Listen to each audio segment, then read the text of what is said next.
CBN के विशेष कार्यक्रम चक्रव्यूह में आपका स्वागत है। बुधवार को बीजिंग में विक्ट्री डे परेड हुई। चीनी सेना ने विशाल शस्त्रागार का प्रदर्शन किया। इस जश्न में चीन की ताकत देखने के लिए दुनिया के 26 देशों के नेता शामिल हुए। इनमें भारत के परम मित्र पुतिन भी थे, परंतु मोदी गायब थे। ऐसा क्यों हो गया? भारत ने वहां जाकर अमेरिका को वो संदेश क्यों नहीं दिया जिसकी चर्चा 2 दिन पूर्व सीएसओ में की जा रही थी? इसका मुख्य कारण ये हो सकता है कि मोदी जी को बुलाया ही नहीं गया हो।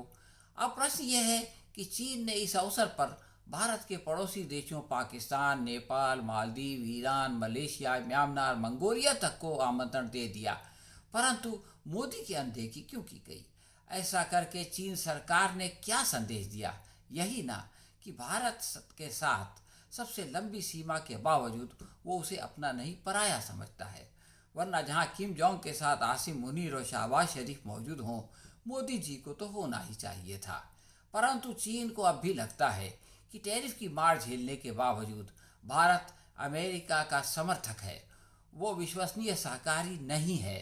प्रश्न ये है कि पाकिस्तान के भी अमेरिका से घनिष्ठ संबंध है, परंतु फिर भी अमेरिका और चीन उस पर भरोसा क्यों करते हैं? ये अपेक्षा का मामला है। पाकिस्तान के चीन के विरुद्ध उपयोग की कल्पना भी दुर्लभ है, परंतु भारत से पश्चिमी देश ये अपेक्षा करते हैं कि वो चीन के खिलाफ काम करेगा।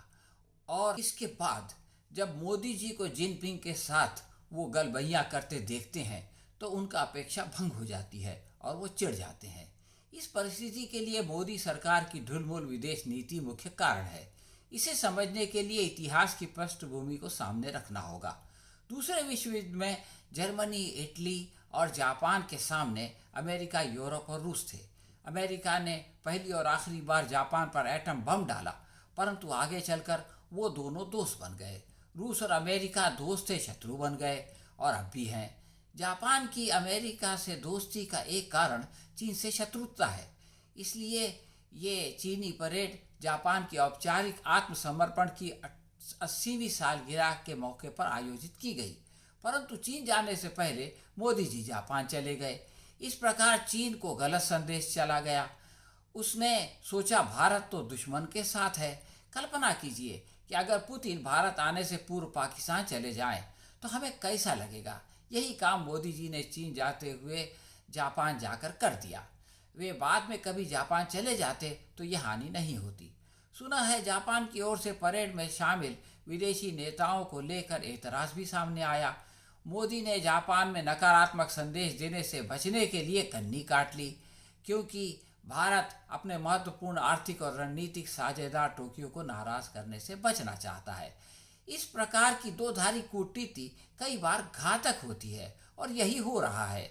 भारत को नहीं जाने से भी अमेरिका खुश नहीं हुआ, बल्कि उसने फार्मा सेक्टर में 200% टैरिफ की धमकी दे दी। CNN के मुताबिक चीन की भव्य सैन्य परेड समारोह में शामिल न होना मोदी का एक सोचा समझा कूटनीतिक कदम है। इस परेड में शामिल होने का मतलब चीन की पीपल्स लिबरेशन आर्मी के मौन समर्थन है। PLA ने गलवान घाटी के भीतर भारतीय सैनिकों से घातक झड़प की थी। इसमें 20 भारतीय सैनिक की जान चली गई थी, परंतु मोदी जी ने अपनी छवि बचाने के लिए कह दिया कि कोई नहीं आया। इससे दुनिया समझ गई कि जो व्यक्ति सच्चाई को मानता ही नहीं, वो उसका मुकाबला कैसे करेगा।